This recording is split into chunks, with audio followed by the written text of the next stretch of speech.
Gloire à Jésus, gloire à l'Éternel, notre Dieu. Nous bénissons encore l'Éternel ce matin pour sa grâce, pour sa bienveillance, pour tous ses bienfaits dans notre vie. Voilà, nous sommes aujourd'hui un jeudi, au milieu où son peuple veut l'adorer, au milieu où son peuple se rassemble pour glorifier son nom, au rendez-vous qu'il nous a donné, afin que tous ensemble, le main dans la main, nous puissions nous préparer pour son rencontre. Nous lui rendons des actions de grâce. Nous le bénissons à cet instant. C'est tout simplement pour lui dire merci, car il est Dieu. Merci, car il est vivant. Merci, car il est puissant. Merci, car il est glorieux. Merci, car il est redoutable. Merci, car il prend soin de nous. Merci, car jour après jour, avec lui, nous voyons sa main qui nous accompagne et nous ne pouvons que contempler sa bonté et bénir son Saint-Nom. Que le nom de l'Éternel, notre Dieu, soit béni encore ce matin au milieu de son peuple. Nous allons prier et partager la pensée de Dieu pour ce matin. Seigneur, merci pour ta grâce, merci pour ta bonté, merci pour ta protection, merci car tu veilles sur nous, merci car tu nous connais plus que nous-mêmes, au-delà de nos pensées, de nos réactions, au-delà, Seigneur, de notre vie, tu es là et tu contrôles toutes choses. Merci Seigneur, car toi tu sais discerner, tu sais faire la différence. Merci car tu nous bénis et tu nous avertis aussi pour demain sur nos pas. Tu nous montres, Seigneur, où nous sommes, où nous devons être et qu'est-ce que nous devons faire. Père éternel, tu nous montres des choses cachées que l'œil de l'homme n'a pas encore vues. Nous te rendons des actions de gloire parce que tu n'as point changé aujourd'hui. Et hier, tu as été le même avec nos pères et aujourd'hui, Seigneur, tu as agi de même. Merci pour ta gloire. Merci Seigneur parce que ta bénédiction est palpable.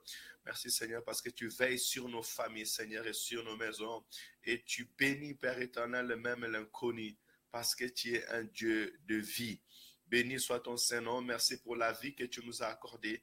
Merci Seigneur pour ta protection, Seigneur. Merci car tu nous visites. Merci car tu guéris toute maladie. Merci Seigneur car tu prends soin, Père éternel, de nos maisons. Nous te bénissons, nous te louons, Seigneur. Nous te rendons des actions de grâce. Merci car tu permets de nos bouches que nous puissions confesser la victoire. Et merci, Père éternel, parce que tu prends acte de nos prières, de nos paroles, Seigneur, et tu l'accomplis pour que ton nom soit glorifié. Seigneur, merci pour la paix que tu mets dans nos cœurs. Cette paix qui nous rassure et qui nous permet, Seigneur, d'avancer avec toi, de marcher avec assurance avec toi, Jésus. Reçois la gloire et l'honneur. Merci de bénir mon frère et de bénir ma soeur. Merci Seigneur de préparer nos peuples, nos cœurs Seigneur à toi, nos cœurs à ta rencontre. Merci Seigneur de garder nos cœurs Seigneur auprès de toi Seigneur. Merci de garder nos cœurs dans ton service. Merci de nous ouvrir les oreilles pour que nous puissions écouter Seigneur. Papa, ne permet pas qu'on s'approche de toi Seigneur de nos lèvres, mais laisse que nos cœurs s'approchent de toi.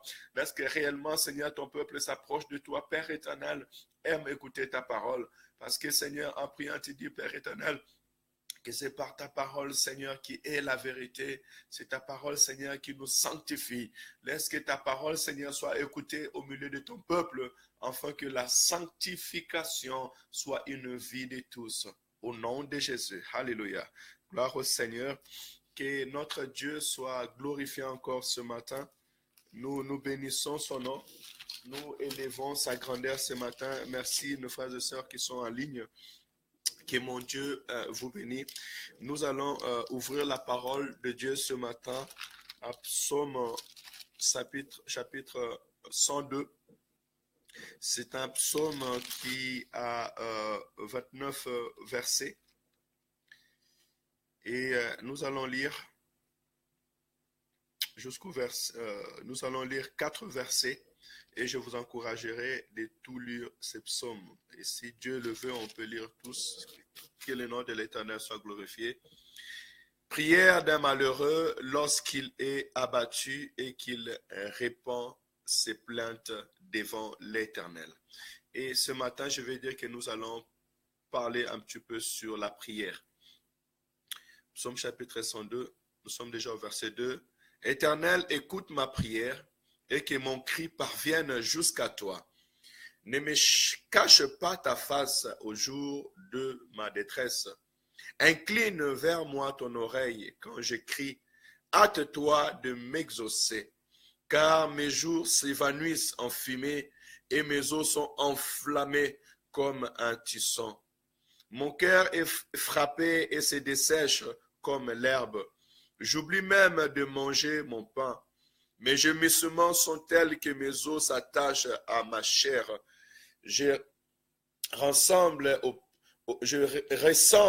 au pélican du désert. Je suis comme les chaillons de ruines.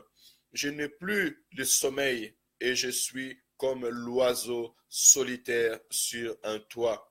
Chaque jour, mes ennemis m'outragent et c'est par moi que jurent mes adversaires en fureur. Je mange la poussière au milieu de pain et je mêle de larmes à ma boisson. À cause de ta colère et de ta fureur, car tu m'as soulevé et jeté au loin. Mes jours sont comme l'ombre à son déclin et je me dessèche comme l'herbe. Mais toi, Éternel, tu règnes à perpétuité et ta mémoire dure de génération en génération. Tu te lèveras, tu auras pitié de Sion, car le temps d'avoir pitié d'elle, le temps fixé est à son terme. Car tes serviteurs en aiment le pierre, ils en chérissent la poussière. Alors les nations craindront le nom de l'Éternel, et tous les rois de la terre ta gloire. Oui, Éternel rebâtira Sion, il se montera dans sa gloire. Il est attentif à la prière du misérable, il ne dédaigne pas sa prière. Verset 21, pour écouter les gémissements des captifs, pour délivrer ceux qui vont périr.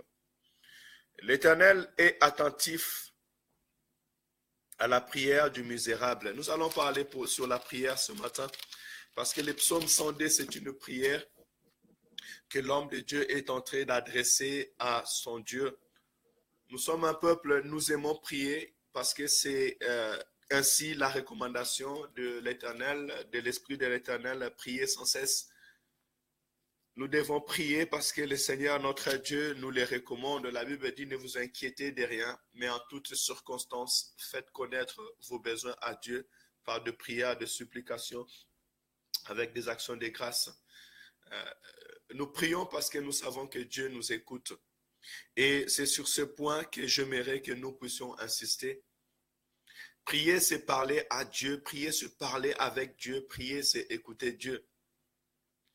Et c'est un moyen de communication que Dieu nous a donné afin que nous puissions être toujours en communion avec lui, afin de partager des instants avec lui, partager nos soucis, partager nos joies, partager nos pensées avec l'Éternel. Et ce qui est formidable dans tout cela, que lorsque nous lui parlons, il nous écoute. Nous ne les voyons pas, mais lui, il nous voit. Des fois, il ne permet pas que notre vue le voie, mais utilise nos touchés pour que nous puissions comprendre qu'il est à côté de nous. Il utilise nos lui pour que nous puissions écouter sa voix. Et au plus profond de nous, même nos entrailles sont saisies de joie, sont saisies de sa présence et sa gloire nous couvre pour nous dire tout simplement, j'ai agréé votre prière. Il utilise la vision, nos sommeils pour nous parler, afin de nous dire, je vous ai écouté et voici la réponse. Il utilise sa parole pour venir nous répondre. Et même quand nous prions en lisant la parole, l'Éternel nous oriente, il nous parle, il nous fortifie, il y répond aux besoins de tout un chacun de nous. Mais ma souci ou la pensée que l'Éternel nous donne ce matin selon l'Écriture, il dit, Éternel, écoute ma prière. J'aimerais que quand tu es en train de prier, que tu te rassures que l'Éternel écoute ta prière, que tu mets dans ton cœur que réellement écoute ta prière. Bien aimé, il est même écrit et que lorsque vous vous approchez de Dieu, sachez que l'Éternel est Dieu et c'est lui qui vous a créé. Donc, s'il m'a créé selon sa ressemblance, s'il m'a créé à son image, ça veut dire que toutes les capacités qu'il m'a données d'écouter, de voir, de parler, l'Éternel lui-même est là et c'est un Dieu réel qui m'écoute. Voilà même pourquoi il est parlé de l'Esprit de l'Éternel qui vient habiter en nous, qu'il ne parlera pas de lui-même, mais il nous dira tout ce qu'il aura entendu de notre Seigneur Jésus-Christ. Donc, prends vraiment cette assurance que l'Éternel t'écoute. Alors, comment je peux prendre l'assurance que l'Éternel écoute? La Bible me dit que la prière des justes est agréable devant Dieu. La prière des saints est agréable devant Dieu. Mais la prière des pécheurs, lui, c'est une abomination devant sa face. Donc, si je veux m'assurer que l'Éternel m'écoute, moi aussi, étant qu'enfant de Dieu, je dois m'assurer que ma marche devant Dieu est agréable, que ma marche devant l'Éternel est juste, parce qu'il est le Dieu qui connaît nos cœurs, il connaît nos soucis et nos besoins. L'Éternel que nous prions, même l'Écriture dit aussi que ce peuple s'approche de moi de leurs lèvres, mais leur cœur est loin de moi. L'Éternel voit ton cœur, l'Éternel voit tes besoins, l'Éternel voit réellement si tu désires sa présence, si tu désires sa gloire, ou tu t'approches tout simplement par formalité, ou tu t'approches tout simplement par obligation. Non, nous ne nous approchons pas par formalité ni par obligation, mais nous nous approchons réellement du trône de la grâce. Nous nous approchons réellement de celui qui nous donne la vie. Nous nous approchons réellement de celui qui est capable de changer les circonstances de nos vies, de celui qui garde nos familles, de celui qui garde nos enfants, de celui qui nous bénit, de celui qui connaît les soucis et les besoins de son peuple. Et on ne s'approche pas de Dieu par sentiment, mais on s'approche de Dieu réellement d'un cœur sincère, d'un cœur pur pour recevoir quelque chose. Oui, l'Éternel écoute la prière des justes, mais tu me diras, et ces pécheurs, comment l'Éternel écoutera? Les pécheurs qui écoutent la voix de l'Éternel et qui s'humilient devant la grandeur de Dieu, qui reconnaît l'autorité de Dieu, qui reconnaît la puissance de Dieu, qui reconnaît qu'il est Seigneur, ces pécheurs-là, lorsqu'ils criera à l'Éternel avec toute humilité, l'Éternel les sauve. Et en disant ces paroles, je vois le Seigneur quand il était sur la croix, il est monté, il y avait deux brigands à côté de lui, l'un à gauche et l'autre à droite.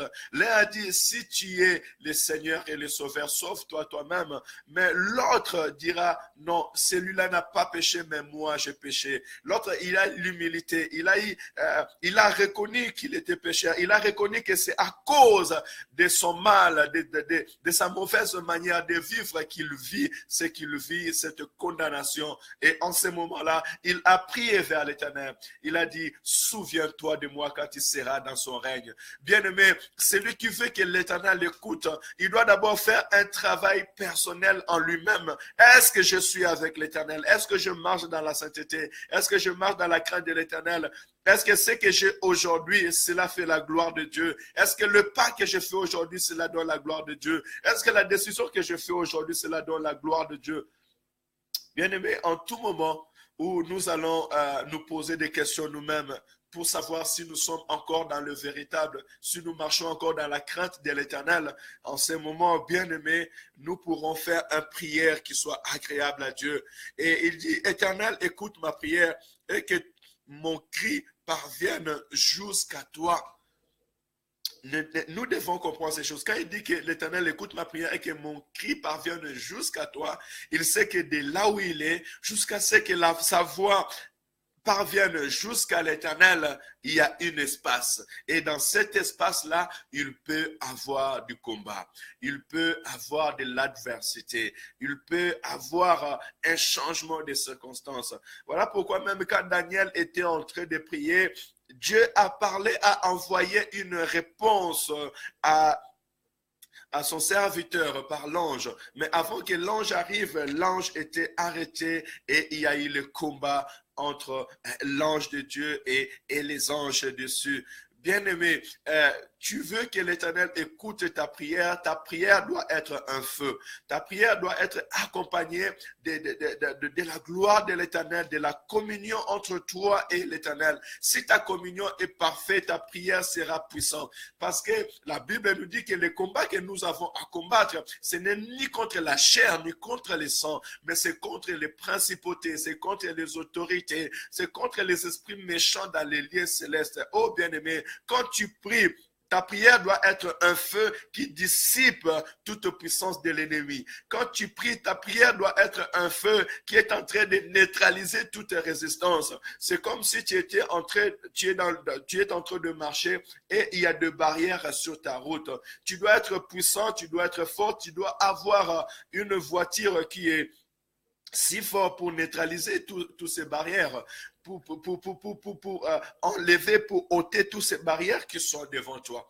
Voilà pourquoi il est avantageux pour nous, il est intéressant pour nous que nous soyons dans la communion avec Dieu, une communion permanente, que les ciels restent ouverts. Même le Seigneur dira à Nathanaël, il dira que maintenant tu verras les ciels ouverts et les anges de Dieu monter et descendre sur la vie des fils de l'homme.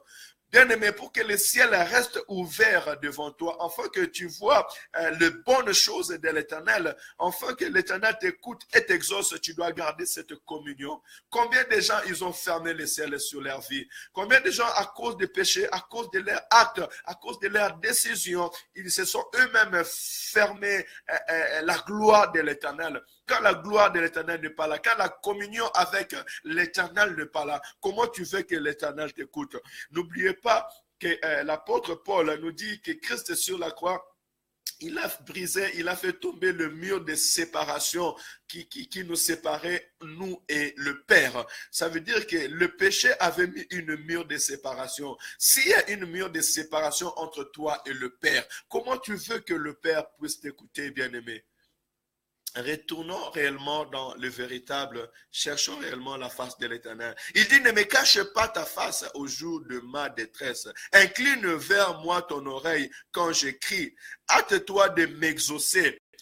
Il ne commence pas à demander, il ne commence pas à dire directement ses besoins vers l'Éternel, parce que réellement ses besoins, c'était que l'Éternel fait remonter sa gloire en Israël. Ce besoin, c'était que l'Éternel se manifeste et qu'il ramène le captif, le délaissé, qu'il les relève. Mais premièrement, il se prend le souci que l'Éternel écoute, parce que c'est que si l'Éternel m'écoute, il me répondra, il me guérira, il me restaurera. Bien-aimé, si l'Éternel nous écoute, si l'Éternel écoute son Église, si l'Éternel écoute ses serviteurs, il y a beaucoup de choses qui doivent se passer. Donc, le premier travail que nous devons faire, c'est réellement renouveler notre communion avec Dieu, restaurer notre vie avec l'Éternel, s'approcher de Dieu réellement dans notre cœur. Aujourd'hui, le peuple aime venir danser, il aime venir écouter la bonne musique, mais la parole de l'Éternel, ils ne veulent pas l'écouter. Mais l'Éternel vous voit, il dit sa parole afin de vous restaurer, il dit sa parole afin de transformer vos vies, il dit sa parole afin que vous soyez saints, Père, car l'Éternel est saint et il veut que le peuple qu'il adore soit un peuple saint, bien-aimé. On ne peut pas mélanger Dieu avec le monde, mais Dieu vient auprès de nous pour nous faire transformer. Même il dit, ils sont dans ce monde, mais ils ne sont pas de ce monde. Et c'est la parole de Dieu qui nous montrera comment est-ce que notre vie peut être agréable devant l'Éternel, notre Dieu. Au verset 18, il dit, et attentif à la prière, il est attentif à la prière du misérable. Il ne dédaigne pas sa prière. Bien-aimé, l'Éternel t'écoute. Même si tu passes des temps difficiles, quand un homme pleure, l'Éternel écoute. Il a écouté les cris des enfants d'Israël quand il était dans la servitude. L'Éternel écoute. Il a écouté la voix de Jonas quand il était dans le ventre de poissons. L'Éternel écoute. Et je peux te dire, peu importe le lieu où tu es, peu importe les circonstances difficiles, ou peu importe les temps, les questions que tu te poses, peut-être que tu n'es pas dans une situation difficile, mais tu passes un temps où tu as besoin de la face de l'Éternel. Je dis, si réellement tu t'inclines devant Dieu, l'Éternel t'écoutera, l'Éternel te répondra. Le Dieu qui a répondu Daniel lorsqu'il est parti les chercher. Daniel n'était pas pauvre, il était un cadre dans le royaume de Nabuchodonosor. Mais puisqu'il avait un cœur pour chercher l'Éternel, l'Éternel l'avait écouté. Et je prie aujourd'hui, ce matin, que si tu tournes vers Dieu, ton regard, l'Éternel t'écoutera. Et tu sais, on n'est pas forcément misérable parce qu'on manque, mais même Jésus-Christ dit que errez les pauvres en esprit, car ils verront Dieu. Ça veut dire quoi? C'est lui qui n'a pas l'autosuffisance, mais c'est lui qui s'agenouille le matin. Vous savez, ce matin, quand je me suis levé, j'ai dit, je dois m'agenouiller pour prier. Je me suis agenouillé devant la face de l'Éternel et je bénis son nom et je abandonne ces semaines devant la face de l'Éternel. C'est ça, la vie d'un enfant de Dieu. Celui qui sait s'incliner, celui qui dit que moi, je ne suis rien, mais c'est toi qui es fort. Et peu importe les circonstances où tu passes maintenant, si seulement tu tournes ton regard vers l'Éternel, l'Éternel t'écoutera, l'Éternel t'exaucera, l'Éternel te guérira, l'Éternel fera entrer la guérison dans ta maison. Au verset 21, pour finir, il dit, pour écouter les gémissements des captifs, pour délivrer ceux qui vont périr. L'Éternel écoute tes gémissements. L'Éternel écoute les cris du cœur. Oh, Anne était en train de pleurer, elle a parlé avec l'Éternel, elle a fini ses paroles, elle commençait à gémir devant l'Éternel tellement les paroles n'étaient plus et l'Éternel l'a écouté. L'Éternel l'a béni par Samuel. Ma bien-aimée, mon bien-aimé, l'Éternel est prêt à t'écouter. L'Éternel est au plus proche de toi si seulement tu cherches réellement sa face.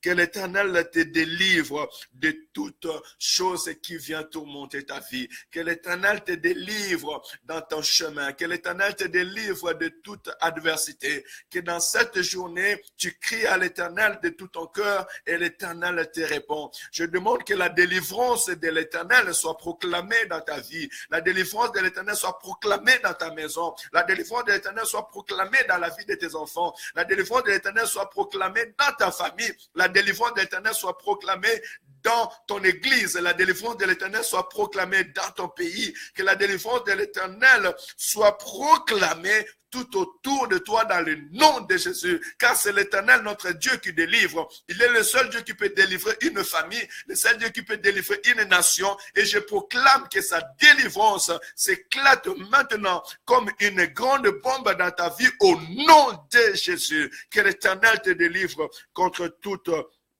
piège de l'ennemi. Que la main puissante de l'Éternel soit sur toi ce matin. Soyez bénis au nom puissant et glorieux du Seigneur Jésus-Christ. Oui, nous voulons que Dieu puisse nous écouter tous les matins. Quand nous nous approchons ce matin pour prier, ce n'est pas en vain. Ce n'est pas pour que le monde puisse nous voir, mais c'est pour que des hommes et des femmes voient les ciels ouverts et la gloire de Dieu descendre dans leur vie. Et laisse que ton ciel soit ouvert au nom de Jésus. Laisse que ta communion avec l'Éternel soit rétablie. Laisse que l'Éternel t'écoute. Et à chaque instant que tu veux t'approcher de l'Éternel, sois sûr que l'Éternel écoute. Si tu sens qu'il y a un péché qui te dérange, dis à Seigneur, merci de m'avoir donné la journée et pardonne mes péchés, pardonne mes pensées, pardonne mes comportements. Seigneur, écoute ma voix, je suis ton enfant, je viens pleurer vers toi. Écoute-moi, Père éternel. Seigneur, penche tes oreilles à mes côtés. Oui, l'Éternel aime les humbles. L'Éternel aime ceux qui s'humilient devant lui. Et l'Éternel bénit son peuple. Que l'Éternel nous bénisse abondamment aujourd'hui. Nous bénissons l'Éternel pour sa présence au milieu de nous. Et je bénis l'Éternel parce que tu as renouvelé ta communion avec Dieu. Je bénis l'Éternel parce que tu te diminues et l'Éternel prend toute sa place. Je bénis l'Éternel parce qu'il t'a béni ce matin. Il bénit tes enfants. Il répond à tes prières. Il restaure ton âme. Tu es plus que vainqueur en Jésus-Christ. Oui, que le Seigneur te bénisse, vous bénit en tout moment où vous serez réunis. Et à chaque moment où vous êtes réunis, la première des choses, mettez en conscience, nous voulons que l'Éternel nous écoute. Ne disons pas que l'Éternel nous écoute, mais dis, nous voulons que l'Éternel nous écoute. C'est deux choses différentes. Et quand tu dis que je veux que l'Éternel m'écoute, ça veut dire que tu fais tout l'effort afin que l'Éternel t'écoute. Et quand tu t'inclines devant la face de l'Éternel, oh, le ciel est ouvert. Et la joie du peuple de Dieu, c'est quand le ciel est ouvert. Nous pouvons palper sa grâce, sa grandeur, sa puissance. Nous pouvons témoigner de son honneur et son esprit elle-même vient nous témoigner que l'Éternel nous écoute. L'Éternel est là au milieu de nous. Soyez bénis. Excellente journée à tous. Bon travail à ceux qui vont au travail. Que Dieu bénisse les études de nos enfants et ceux qui vont encore aux études. Que l'Éternel bénisse son peuple, que tous les programmes que nous avons aujourd'hui soient bénis. Ce soir, nous sommes à l'intercession dans la salle Café Life, sur la place Jean Jaurès. Vous voyez les affiches qui sont sur notre compte Facebook. Vous êtes à Saint-Étienne, venez 1h30 dans la présence de Dieu, tout simplement dans l'intercession. Nous voulons prier ensemble, allumer le feu pour la gloire de l'Éternel. Soyez bénis. Excellente journée à tous. Shalom, shalom.